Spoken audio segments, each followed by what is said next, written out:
de vous exposer les nouveautés concernant la loi de finances 2020, ce qui est de nouveauté au niveau fiscal. Bien sûr que la pharmacie d'officine, elle revêt deux volets, le volet scientifique et le volet managériel.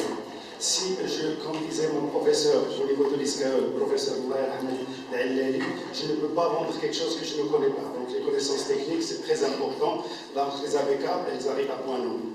Mais pour mener son bateau à bon port, vous êtes des chefs d'entreprise, automatiquement, vous devez gérer votre entreprise en tant que telle, et puis avoir la pérennité, la notion de pérennité de votre entreprise. Et pour cela, vous avez un certain nombre de clients, et parmi vos clients, il y a l'administration fiscale. Donc l'administration fiscale a sorti cette année, donc comme chaque année, elle sort une loi de finances. Et cette loi de finances cette année, elle est un peu particulière. Elle est l'émanation de, si vous vous rappelez, des assises de la fiscalité de mai 2019. Alors, les assises de fiscalité sont sorties avec un certain nombre de recommandations, et c'était l'administration fiscale avec la société civile. Et se sont mis d'accord sur un certain nombre de points pour se faire comprendre et pour une bonne relation entre le contribuable et l'administration fiscale. Donc, c'est pour ça que je vous dis que cette année est un peu particulière la loi de finances 2020, puisque un certain nombre de points ont été mis sur la loi de finances 2020 pour un petit peu mettre en exergue ce qui a été décidé au niveau des assises fiscales. Donc, pour ma part, je suis pharmacien d'officine comme vous, j'exerce depuis une trentaine d'années, avec un doctorat en main depuis, je pense, 1985. Après, j'ai fait un DEA de génie pharmaceutique et pharmacie industrielle entre Lille et Grenoble. Ensuite, je suis rentré au pays en 1987. En 1992, j'ai fait des cycles supérieurs de gestion au niveau de l'ISCAE.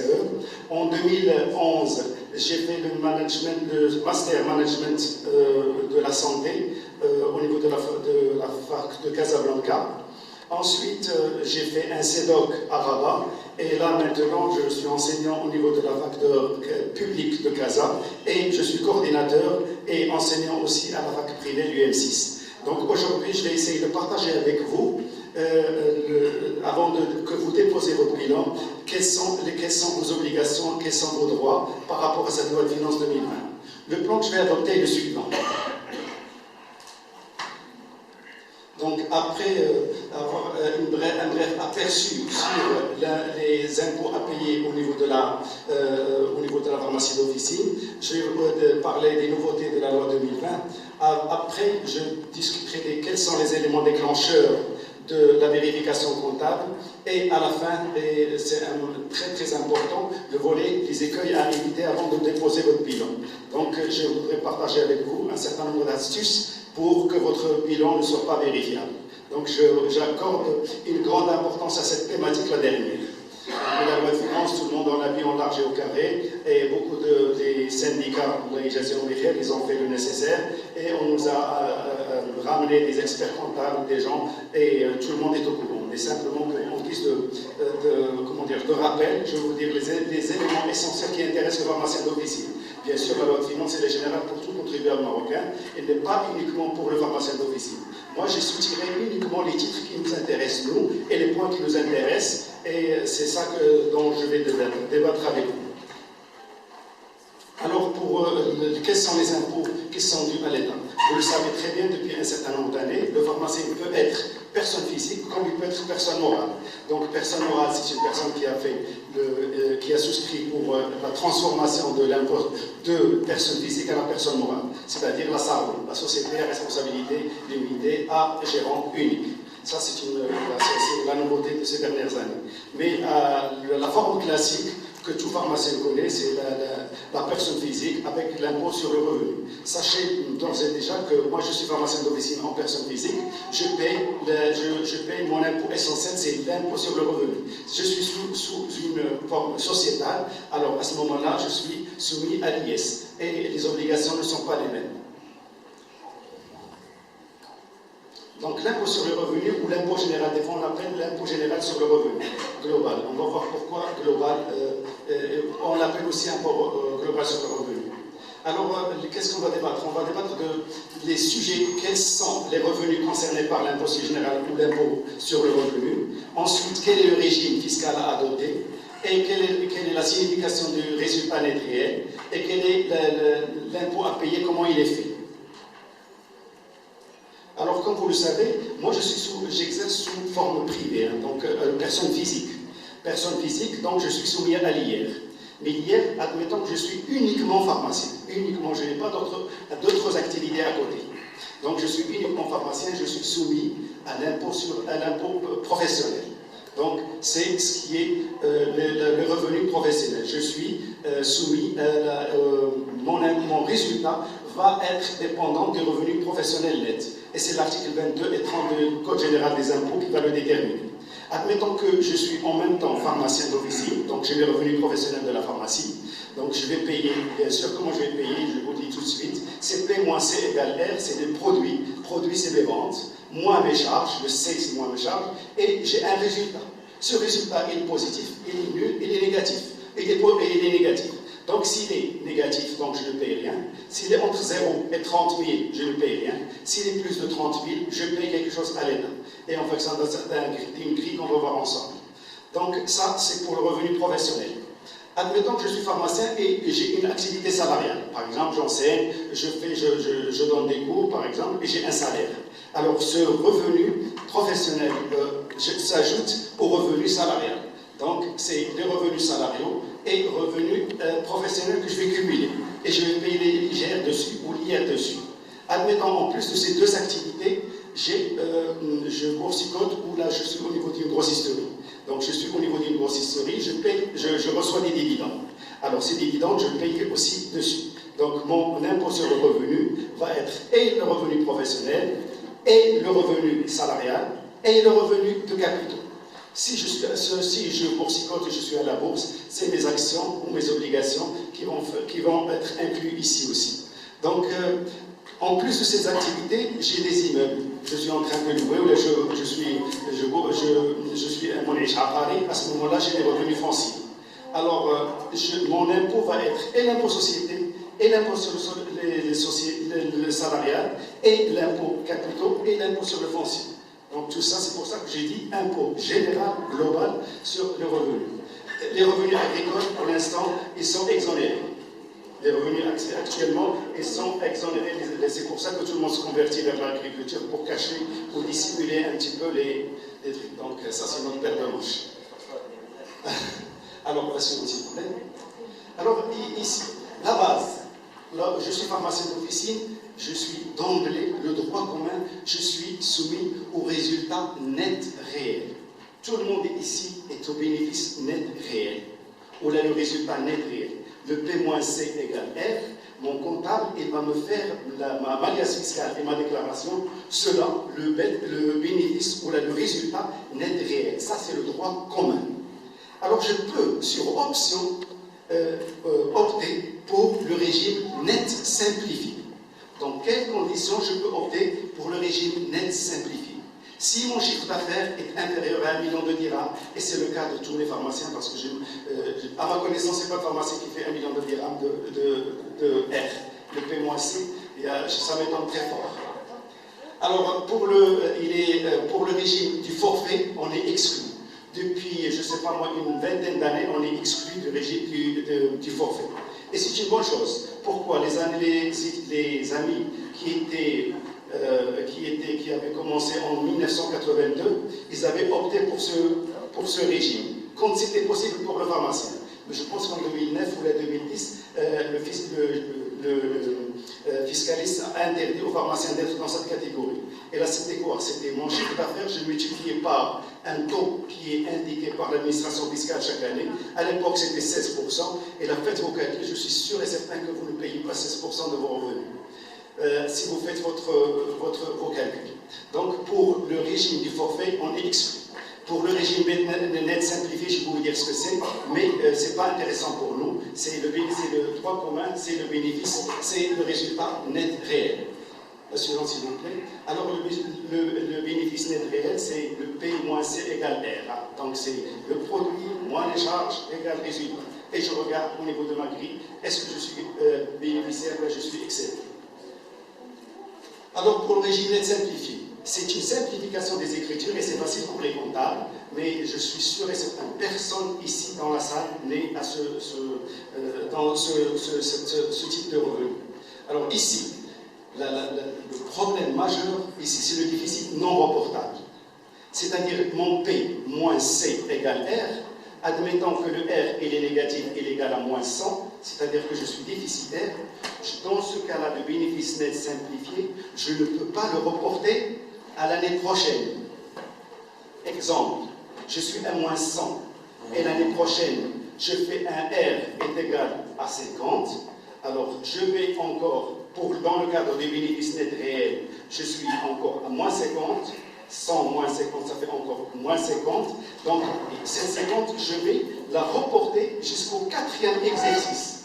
Je peux reporter mon déficit jusqu'au 4e exercice. D'accord? Ça, c'est pas possible dans le cadre du bénéfice net simplifié. C'est pour ça que je vous dis que c'est pas intéressant. Autre point négatif pour lequel nous, on ne souscrit pas pour ce régime, c'est pour le côté pédagogique que je vous annonce, ne nous intéresse pas. Puisque ici, le déficit n'est pas reportable dans le truc simplifié, alors et aussi les provisions. Par exemple, je veux faire des provisions, dans le bénéfice net réel, c'est possible de le faire, dans le bénéfice net simplifié, c'est pas possible de le faire. Donc vous concevez avec moi que ce n'est pas intéressant pour le pharmacien de souscrire à ce régime et d'aller opter chez l'administrateur fiscal pour lui dire qu'on va souscrire pour le net simplifié. J'espère que c'est clair. La suivante, s'il vous plaît. Alors, l'impôt à payer. Avant de payer l'impôt, vous le savez, on fait une avance à l'État. Et depuis quelques années, je ne me rappelle pas de la date, l'État a remarqué la chose suivante. C'est que le P-C égale R, il y a beaucoup de contribuables, je dis des contribuables en général, quelle que soit la société. Ces contribuables, ils s'arrangeaient pour être tout le temps déficitaire. Comme l'État n'a pas les moyens de vérificateurs pour aller voir, elle a institué la cotisation minimale. C'est un minimum perceptible qu'il faut donner à l'État pour ne pas la léser et ne rien donner. D'accord? Et comme en janvier, on n'a pas encore clôturé l'exercice N-1, à ce moment-là, il fallait se baser sur quelque chose. Ce quelque chose, c'est le chiffre d'affaires. Donc, mon chiffre d'affaires, il est ce qu'il est, je paye un pourcentage sur ce chiffre d'affaires. Pour les pharmaciens, pour la nouveauté loi 2020, c'est le chiffre d'affaires. Avant, on payait, qu'est-ce qu'on payait? C'était 0,5, si vous vous rappelez les anciens comme moi, c'était 0,5 du chiffre d'affaires et on fait une avance à l'État. D'accord? C'est une avance à l'État et on paye. Pour les gens qui sont déficitaires, l'État va faire une cotisation minimale d'accord? Mais c'est pour ça que c'est pas l'esprit de la cotisation minimale. Pour nous, c'est une avance. Donc, la nouveauté cette année, c'est que cette cotisation minimale, il faut ventiler votre chiffre d'affaires. Le logiciel va vous ventiler. Il y a les produits médicamenteux et les produits non médicamenteux. Pour les produits médicamenteux, c'est 0,25%. Le non médicamenteux, c'est 0,50%. Mais, entre parenthèses, l'année dernière, en 2019, c'était 0,75%. Mais là, cette année, exceptionnellement, la loi de finances a été très claire. 0,50% à partir de janvier 2020. C'est comme, entre parenthèses, comme une rétroactivité de la loi. Alors, normalement, en 2019, on était soumis à 0,25 des médicaments et 0,75. Mais le législateur, ici, en 2020, il a dit que c'est 0,5 applicable à partir de janvier 2020. C'est pour ça que le 0,75 n'a jamais été appliqué. D'accord? C'est pour ça que... D'accord? Et pour les gens qui ont moins de 36 mois d'exercice, ils ne payent rien. Ils sont exonérés de la cotisation minimale. Ils payent uniquement le 1500 de forfait. D'accord? Le minimum perceptible, si vous trouvez par exemple le chiffre d'affaires, pour le cas du pharmacien, ce n'est pas ce parce que chiffre d'affaires multiplié par 0,5 et 0,25, ça ne donne jamais 1500 dirhams, sinon cette personne est... Alors à ce moment-là, le minimum à payer, c'est 1500 dirhams.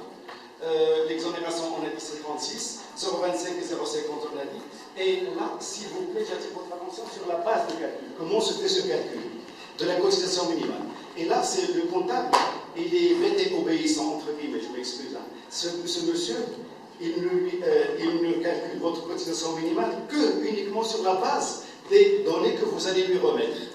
Ici, comment se calcule? C'est le chiffre d'affaires. Si je suis supérieur à 2 millions de dirhams, c'est le hors-taxe. Si c'est inférieur à 2 millions de dirhams de mon chiffre d'affaires, c'est le TTC. D'accord? Je raisonne toujours, je vous donne toujours, d'ores et déjà, je vous dis, je suis inférieur à 2 millions de dirhams, je raisonne toujours en TTC. Si je suis supérieur à 2 millions de dirhams, je raisonne tous mes calculs, c'est le hors-taxe. D'accord? Donc c'est mon chiffre d'affaires plus les produits financiers. Admettons que j'ai fait un chiffre d'affaires de 180 millions par exemple, et j'ai des produits financiers, des dividendes des sociétés de grossisterie X, je dois les inclure ici. J'ai des dividendes de bourse et de Y, je dois les inclure ici. Si vous ne dites pas à votre comptable que vous avez des produits financiers à côté, il ne va calculer que uniquement sur le chiffre d'affaires automatiquement. Alors, parce que la cotisation minimale est faite pour tout le monde, tout contribuable, qu'il soit pharmacien ou non pharmacien, il y a des professions qui sont, comment dirais-je, ils ont le soutien de l'État. La pêche, il y a l'utière, il y a l'agriculture, alors ils ont des subventions. Nous, on n'a pas de subvention. Donc, ce qui fait, on n'a pas de subvention. Mais sachez que la base de calcul, c'est mon chiffre d'affaires hors taxe ou TTC, plus les produits financiers, moins les subventions de l'État. Et je multiplie par 0,5 pour le non médicamenteux et le 0,25 pour le médicamenteux. J'attire votre attention sur le fait suivant. C'est que les gens commencent à dire, bon, non, c'est 50, c'est 0,25. Alors, donc, c'est la rage, c'est 10 millions. C'est la rage, ultimatum, il y a fin le 30 avril, c'est 10 millions. أنا بغيت نسبق له واحد une avance. L'avance اللي غنسبق له، de toute façon 10%. إذا غنسبق له واحد ولا جوج ولا ثلاثة 10%. المهم غير في الآخر نصوبي معاه. C'est comme ça la cotisation minimale. Donc, se baser, se dire, bon, bah, c'est 0,5, c'est 0,25, c'est que c'est uniquement une avance à l'État que vous donnez. Parce qu'après, votre cotisation minimale, qu'est-ce que vous allez en faire? Vous allez la déduire de l'impôt à payer. D'accord? Donc, c'est un faux débat de se focaliser sur la cotisation minimale. Donc, la suivante, s'il vous plaît. Alors, l'auto d'hier. L'auto d'hier, donc, c'est, comme je vous disais tout à l'heure, c'est de 0 à 30 000, je ne paie rien du tout. Alors, si je suis entre le R, hein, c'est le produit, moins les charges, c'est mes ventes, moins mes charges, ça va me donner un résultat. Ce résultat, il est supérieur à 30 000 dirhams et 1 dirham, je paye, je multiplie par 10% et j'ai déduit 3 000 dirhams. Donc c'est comme ça que votre comptable vous calcule la somme à payer. Mais à ma connaissance, les pharmaciens, ils vont se trouver entre 80 000 et 180 000. Si vous êtes entre 80 000 et 180 000, vous payez de résultat, bien sûr. Hein, vous allez payer 34% et vous allez retrancher 17 200. Si vous êtes supérieur à 180 000, vous payez 38%. Et là, retenez bien, s'il vous plaît, le 38%. Parce qu'après, on va le comparer à l'IS et on voit l'importance par rapport à l'IS. Et les gens qui sont soumis à l'IS, les sociétés. Et là, je vous donne l'information, c'est à vous de décider est-ce que vous allez vous convertir ou non. C'est votre choix personnel et en fonction de beaucoup de paramètres que je ne connais pas. La suivante. Alors ici, exonération de l'impôt sur le revenu sur la cession d'habitation principale. On va la voir, les nouveautés. Ça, ce sont les nouveautés de 2020. On va voir au niveau par la suite des amnisties. L'exonération sur l'impôt sur la cession d'habitation principale, on va la voir. Réajustement de la cotisation minimale, on l'a vu. Tout ça, tout le côté de la cotisation minimale, on l'a déjà vu. La suivante, s'il vous plaît.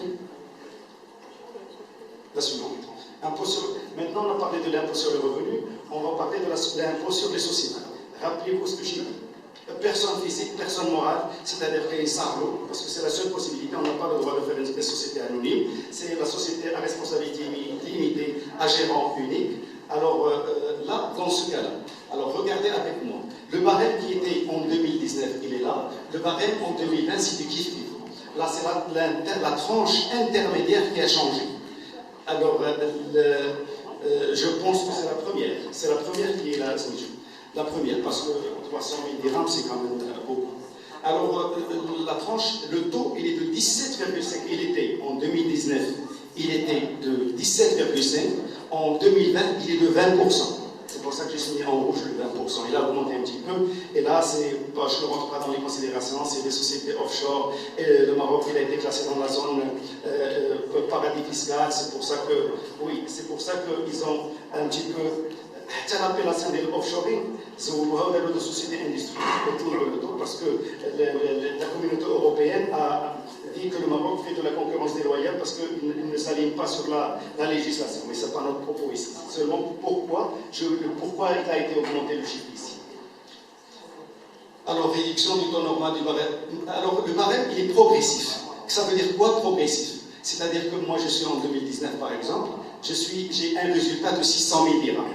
Un résultat de 600 000 dirhams. Je vais multiplier les 300 000 dirhams, la première, je vais la multiplier par 10%. Les 300 000 dirhams, la dernière, 17% ou 20% en fonction de l'année.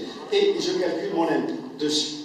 Donc c'est ça le progressif. Chaque tranche, on va lui appliquer le montant qui nous intéresse. J'ai dit 600 000 dirhams. 300 000 dirhams, nous, on déroule 10%.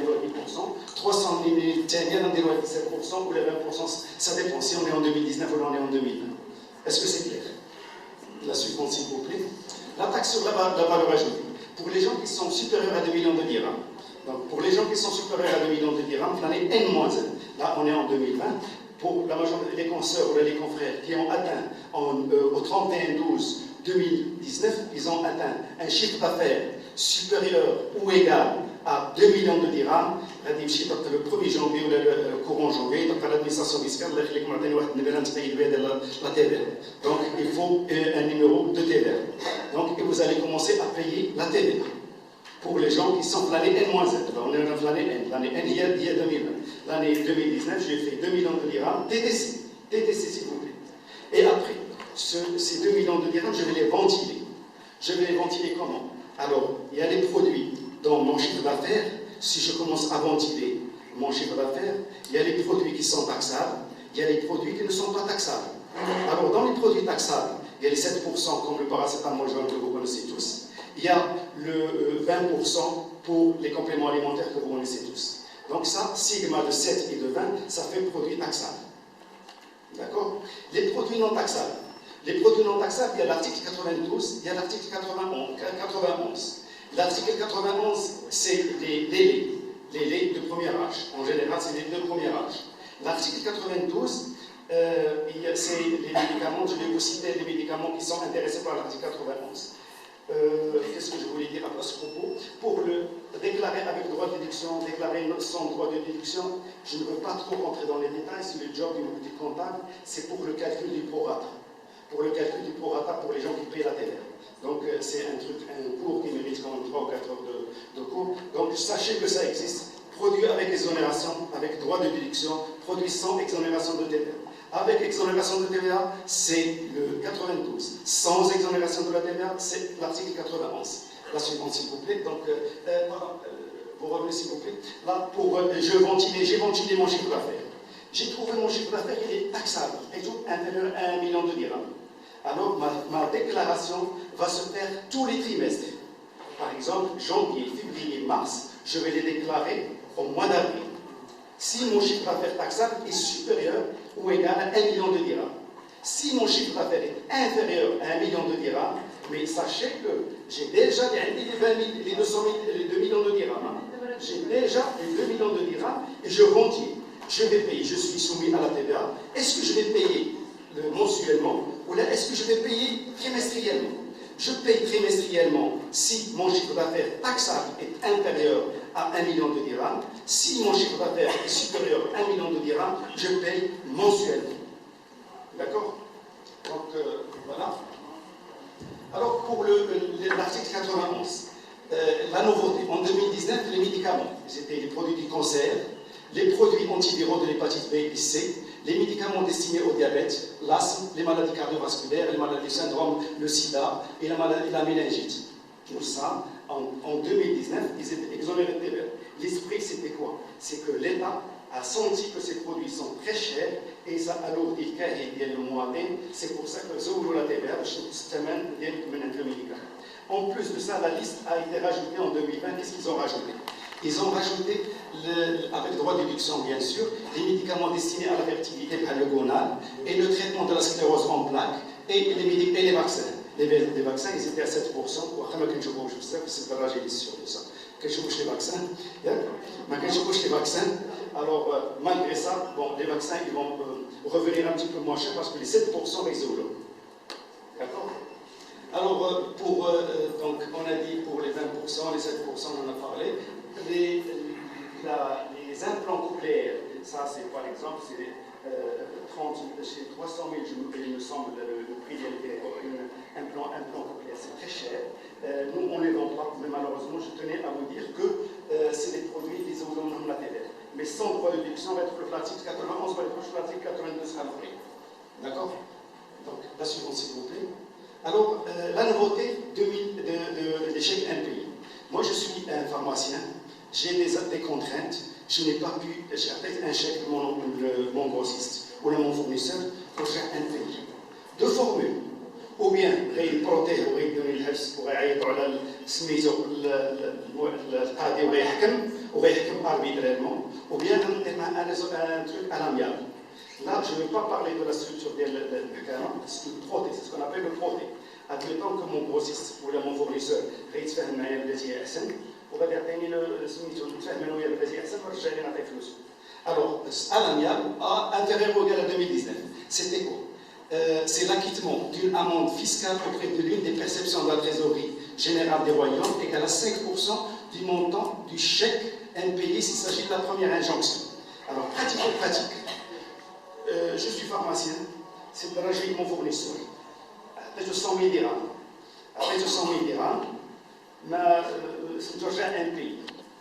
غنمشي غير نرجع الشيك عندي سميتو لا بوك ديالي va avertir بنك المغرب غتصيفط سيركيلات كلشي لهذا السيد هذا راه بيرسونا نون كراطا ما تعطيوش لي شيكي وترجع الشيكي للمالك وما تبقاش تيميتي لو شيك.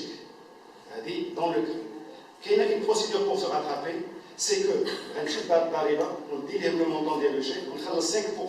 Ça c'est la première fois. نخلص 5% ويعطيوني وجو ريابيليت تو ونمشي ندير البرانسيبال انفيرسي للمون باش السيد الراجل يخلص. D'accord? Avec 5%, il خلص ça pour la première fois. Ça c'est le premier incident. Le deuxième incident, je paye 10%. Le troisième incident, je paye 20%. وشوفوا واحد un chèque de 200 000 dirhams وتقول حساب pour la troisième fois شحال غتخلص عليه. Donc il faut bien, c'est la porte d'entrée. Là, pas pour les LCN. Non, uniquement pour les chèques. Uniquement pour les chèques. Donc, comme a dit le professeur c'est une porte d'entrée, le chèque, c'est une porte d'entrée vers la crise. Ne donnez pas des chèques si vous n'avez pas de provision. Parce que le chèque est payé à vue. C'est-à-dire, au fait que c'est payé à 2020, غنمشي encaisser tout de suite. Alors que la LCN, elle est payée à vue. Elle est payée à échéance. D'accord? Donc, il faut faire très attention de mettre la bouche des chèques. Ça, c'est très très dangereux. Donc, ici, ça c'est pour 2019 et intérieur. La loi de commerce, ils ont fait une avance, ils ont fait une loi, fait la loi 2020, le paiement de 1,5% du montant du chèque échu, quel que soit le nombre d'incidents. Je vous dis ça, la première, la deuxième, la troisième. Et là, j'interpelle votre conscience, ça va faire progresser le commerce, ça va encourager les tricheurs ou les gens de mauvaise foi. À mon avis, c'est mon point de vue. Donc, la limite, le montant pour une personne physique, si le montant, le X multiplié par 1,5%, la limite vient de 10 000 dirhams. Là, si tu mets 1,5%, peut-être 15 000, alors on va faire 10 000 dirhams. 10 000 dirhams. C'est le plafond. Pour les personnes morales, les sociétés, c'est 50 000 dirhams. D'accord? Admettons que mon LC, ici c'est 10 000, ici. La valeur 1 million de dirhams, je multiplie par 1,5. Le prix est inférieur à 10 000, quand je suis supérieur, il faut dire 10 000. Il 10 000 dirhams. Il 10 000 dirhams, c'est le plafond. C'est le plafond. D'accord? Ne pas prendre en sérieux le chiffre. D'accord? Donc ça c'est la nouveauté de la loi 2020. Donc, s'il vous plaît, la suivante. Alors, indemnité de stage. S'il vous plaît. l'indemnité de stage. Ça, c'est une nouveauté de la loi 2020. L'indemnité de stage. Sachez que pour résorber le chômage, il y a quelques années de cela, le ministère de l'Emploi a 11 lois dans le cadre de l'ANAPEC. On ne paye pas l'IR pour les salariés, on ne paye pas la CNSS. Donc ils sont affranchis, les cotisations de la CNSS sont les cotisations au l'IR. Donc on les paye automatiquement. Mais la loi, je dis là-bas,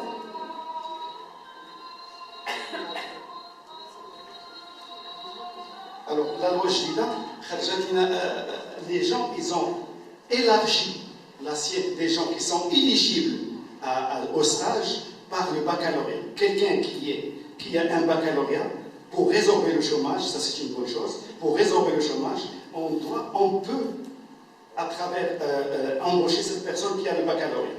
D'accord? De le prendre en stagiaire, absolument, pendant 2 ans. Absolument, tout à fait. Donc ici, quels sont les critères? Le stagiaire doit être inscrit à l'ANAPEC, vous la connaissez. Le même stagiaire ne peut pas bénéficier 2 fois de cette exonération. Je bénéficie, non. Une seule fois, une seule chance, ou bien il va être embauché, il va aller ailleurs. Il ne peut pas bénéficier une deuxième. Ça, c'est la condition. Alors l'employeur doit s'engager à procéder au recrutement définitif de moins 60% des stagiaires. Ça, c'est pour les grandes sociétés. Par exemple, j'ai 10 stagiaires, je dois embaucher au moins 6 à la fin du contrat. Donc ça, c'est la nouveauté de la loi 2020. C'est obligatoire? Oui. Maintenant, c'est la nouveauté 2020. C'est obligé de... Par exemple, moi, pour un stagiaire, je ne sais pas comment faire. Donc, sincèrement, parce que 60% de 1%, comment on va le faire? C'est moi les juges. Je ne peux pas le faire. Alors, changement de résidence principale. Là, c'est des nouveautés 2020. Je dis comme là, c'est quand même l'affranchissement des nouveautés, des trucs qui nous intéressent, nous, en tant que pharmaciens. Donc, ici, le changement de résidence principale. L'administration fiscale, le pharmacien, le contribuable, qui se riche décemment. Les chambres, d'accord, c'est la résidence principale. Non, c'est la résidence principale. Alors, l'exonération des opérations de cession d'un bien immeuble occupé à titre d'habitation principale par son propriétaire, avant l'expiration du délai de 6 ans. Donc, on a à travers un exemple. J'ai vendu mon bien. J'ai 3 chambres, ma résidence principale. Alors, comment je fais? Je vais vendre, je vais céder mon bien, et ce bien, normalement, paye la plus-value, je dois payer une plus-value dessus. La plus-value, elle va être gardée chez le notaire.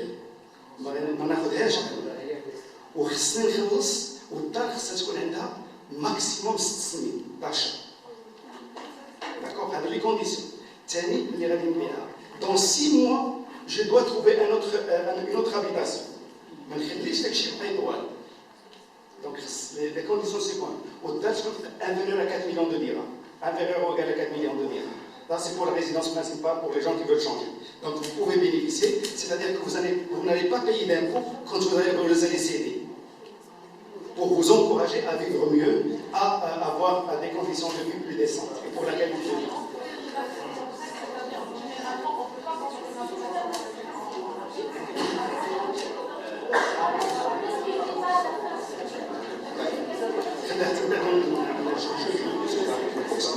D'accord? Et je dois conserver, le notaire doit conserver la plus-value.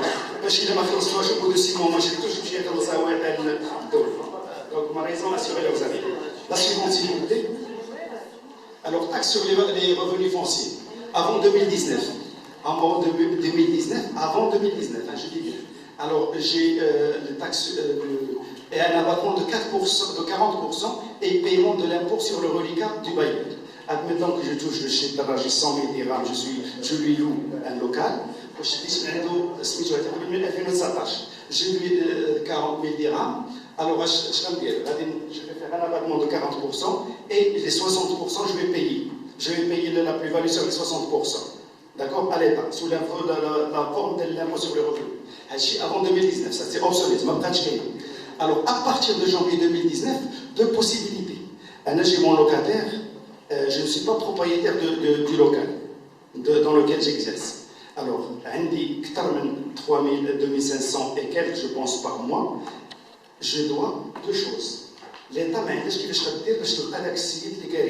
c'est monsieur Lambda, un numéro au niveau de l'administration fiscale. ولكن كتعرف الدراجي هو اللي سميتو عنده النيميرو عنده اي باتونت غتقول له شوف غتاخذ من عند هذاك السيد 10% فتبارك الله ما غتعرفش انا ناخذ لك غتحيد لهم الكل دونك هذا هو l'astuce ça va changer s'il vous plaît ça va changer là je donne des cas d'illustration pour plus de pertinence d'accord donc alors moi j'ai fait ce que j'ai fait moi, c'est ce que j'ai fait au niveau de mon locataire, que j'ai fait la déclaration spontanée, ou bien lui, il va faire la déclaration spontanée. J'ai fait la déclaration spontanée, j'ai pris le locataire, un numéro, donc je suis couvert. Jusqu'à la fin de mes jours, je suis couvert. Un numéro, il un numéro.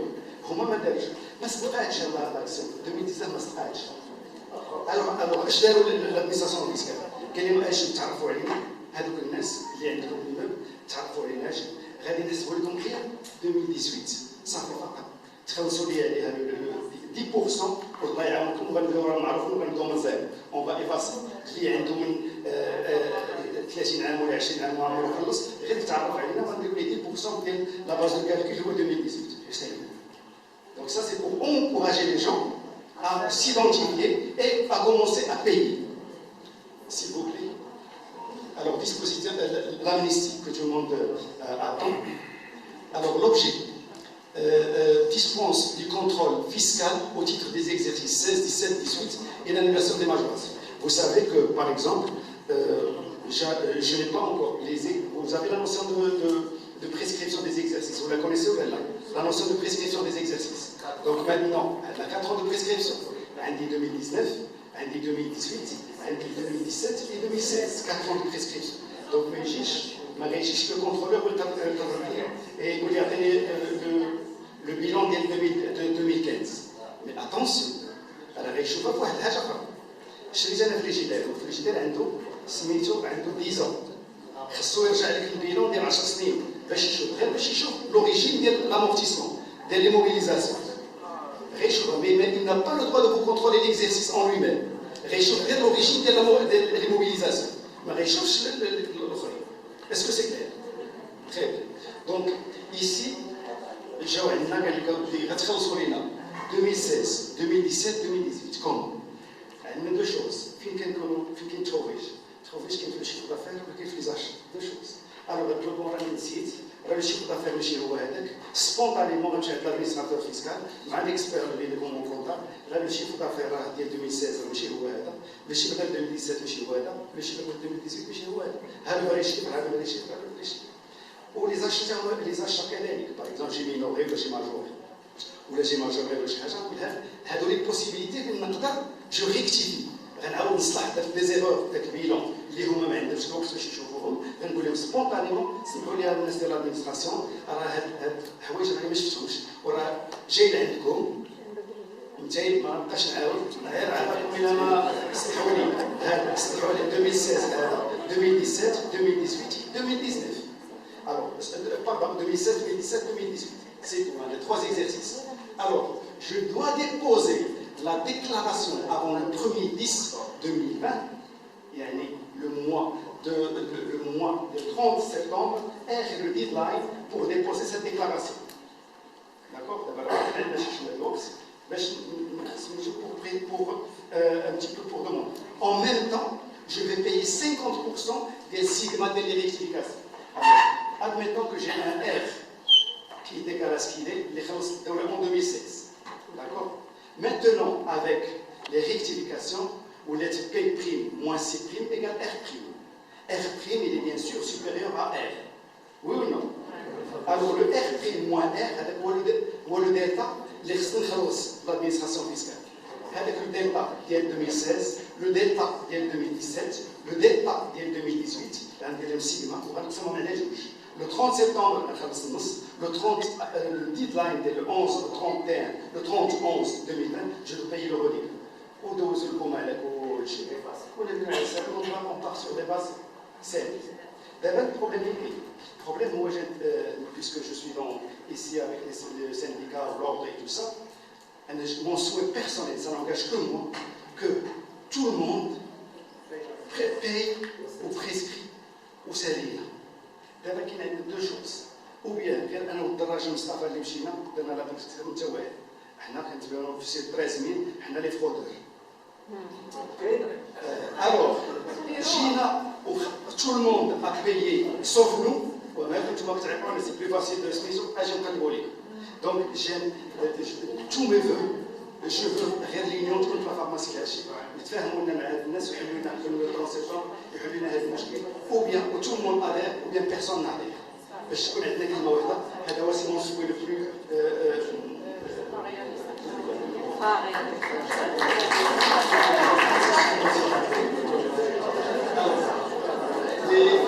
La réalisation des titulaires de revenu foncier.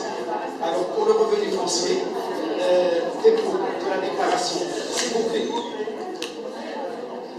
Je vais passer. C'est. Alors, je vois que là. Alors, ça, je l'ai déjà dit, l'amnistie. Allez-y. Le contrôle, je vous laisse la présentation. Alors, le focus, elle a les écueils à éviter. Le focus, je voudrais faire le focus sur les écueils à éviter, puisque vous êtes à l'ordre de déposer votre bilan. Je voudrais que vous ne commettiez pas d'erreur pour ne pas être vérifié. D'accord? Et là, c'est très important, je partage des éléments, des notions très pertinentes. Alors, le contrôle, je passe. Les éléments déclencheurs de vérification, je passe. Les éléments, je passe. Je passe aussi. Les écueils à éviter, s'il vous plaît. Là, c'est un bilan. S'il vous plaît, les disponibilités de l'actif. L'actif, c'est ou le passif, ou l'actif, donc, l'actif, il y a des disponibilités. Les disponibilités, il y a des chèques ou des espèces. Vous avez fait une recette, ou bien, la recette est la caisse, la banque. D'accord? Il y a quelque chose. Alors, admettons que votre comptable, il va vous faire une disponibilité, par exemple, de trésorerie de 60 000 dirhams ou les 70 000 dirhams, pour avoir des éléments du bilan chez vous. Je m'explique encore plus. Alors, je reprends comment dirais-je, qu'est-ce que je veux ici, produit constaté d'avance, la trésorerie négative. C'est-à-dire que j'ai une facilité de caisse. Une facilité de caisse, donc la trésorerie, la caisse ne peut pas être créditrice. Mais chez négatif la caisse, négatif, la banque la banque à ma place. Alors, il a payé à ma place. Le comptable, il va marquer facilité de caisse, moins 30 000, moins 100 000, moins 200 000, ça dépend de la ligne de crédit que la banque vous a octroyée. Qui fait un pharmacien qui sert la banque moins 100 000 ou un de flous, l'actif égale passif, qui me la caisse, qui fait moins 100 000 ou خازن دارك 10,000 ولا 100,000 درهم لا يعقل. الناس كيتسالوا كنت واخد بها دارك. دونك سي ان ايليمون اللي كيقول الكونترول كيمشي. اشرح لي هذا لو تروك. فينا من الفلوس نتاع حاطهم ولا بونك تسالك سي افيرون. واحد كيتسالك كتمشي تعطيه. وي ولا نو؟ الوغ سا سي امبورطون دو ملي تحل البيلون ديالك تشوف ترد لي البال لهذه المساله هذه. النقطه الثانيه وهو الكابيتال بروبر هذيك لا فيش au niveau du passif, le capital. Là, je voudrais que vous fassiez très attention avec moi. Là, le capital, s'il vous plaît, le capital, c'est quoi? C'est le capital initial, c'est 0, plus les résultats non prélevés des années antérieures. Moins les prélèvements que je n'ai de l'exploitant. C'est le capital que je d'accord? Capital est égal capital initial plus résultats non prélevés moins les prélèvements de l'exploitant. Par exemple, 200 000 ما كتعيش انت لي ريزولتا هذيك 4 ولا 5 سي با بوسيبل باش كتعيش غير كتخدم لله سبيل الله دونك سي بو بلي ملي يخرج ان ريزولتا غتهزوه وديروه في الكونت بيرسونيل Est-ce que le message est clair? Donc, ما تخليوش لي ريزولتا عامر alors que عندك الكابيتال باش تشري عندك 100 000 في الكابيتال وانت عندك الفاسيليتي de caisse وباش تشري. Donc il faut faire très très attention à ça. Les créances clients et le stock. Le créance client et le stock, il y a beaucoup de pharmaciens et de confrères parce que dans une étude, j'ai demandé à des confrères et des consoeurs de me donner leur bilan. Et il est désolant de ne pas voir au niveau de votre bilan le stock et les créances clients. Créances clients, أنا كنتسال ديت هما كيتسالوني باش نعرف. Créance client هي داكشي اللي كتسال les crédits que tu accordes au client. Alors les crédits accordés au client, ils doivent être mentionnés ici s'il vous plaît. D'accord? Ça c'est très important. Alors il a la dernière chose, s'il vous plaît. La dernière chose. Ça c'est très très très important et j'ai laissé ça pour la fin. Avant de déposer votre bilan, je vous prie, je vous supplie de calculer votre marge. Alors, calculez votre marge comment? Le fournisseur, le fisc, le bilan il est vérifiable ou non vérifiable, la marge. Là, quand tu crées le bzef, que tu fais du noir, il est quand tu tires le bzef, tu gagnes plus que ce que tu fais aussi du noir. Donc, il faut faire ou bien majoration de chiffre d'affaires ou bien minoration des achats. Donc, il faut faire très très attention à ça. Comment je calcule ma marge? J'ai une cellule, un tableau Excel, c'est très très simple. On a fait le stock initial. Le stock initial, le comptable, comme une pièce copière. Quand le comptable une pièce copière, le stock final de le stock initial de l'élève. D'accord? Si vous êtes en c'est un processus qui peut engendrer une vérification fiscale. غير كتشري وكتنزل ما كتبيعش كتشري وكتنزل عندك كدير 180 مليون وعندك 100 مليون ديال ستوك سي با بوسيبل هو تيقادها باسكو سا لارونج باش تبقى ليغاليتي اكتيف باسيف مي سي با بون دونك لو ستوك سي كون ا peu près 10-15% du chiffre d'affaires s'il vous plaît ولا de vos achats باش de vos achats plutôt s'il vous plaît باش ما تعيقوش باش يكون داكشي كريدي. Alors ici je fais ce qu'on appelle achat revendu de marchandises. S'il vous plaît. Alors qu'est-ce que ça veut dire achat revendu de marchandises? Chez achat, plus stock initial, moins stock final. On les a renseignés. On l'a trouvé. Alors le AR, ma marge, je vais calculer ma marge de deux façons suivantes. C'est mon chiffre d'affaires que je connais, moins achat revendu. Je multiplie le tout par 100 et je divise par mon chiffre d'affaires. S'il vous plaît, arrangez-vous pour que vous ayez 34% de marge. Il est qu'à la 34 c'est susceptible de vérification. لان هنا باش نشوفوا لي مارج ديالنا عندنا 34.95 عندنا 17 عندنا 29.75 وعندنا 300 اللي 404 ديال ياك هادشي اللي كاين مي 99 ولا 97% ديال لي زاشا ديالنا سي دي برودوي ديال 34.95% et les études ont démontré ça. Donc je calcule ma marge. Alors ma marge elle doit être au calendour. Donc une autre formule c'est mon chiffre d'affaires sur l'achat revendu. Mon chiffre d'affaires, c'est du kiff, soit la marge, c'est la coefficient de marge. Coefficient de marge, c'est mon chiffre d'affaires divisé par achat revendu et ça va me donner, je dois être aux alentours de 1,49. L'administration fiscale tolère 1,47%. Ça, c'est un petit tuyau que je vous donne et je vous prie de le mettre en pratique. Et là, je vous remercie de votre attention.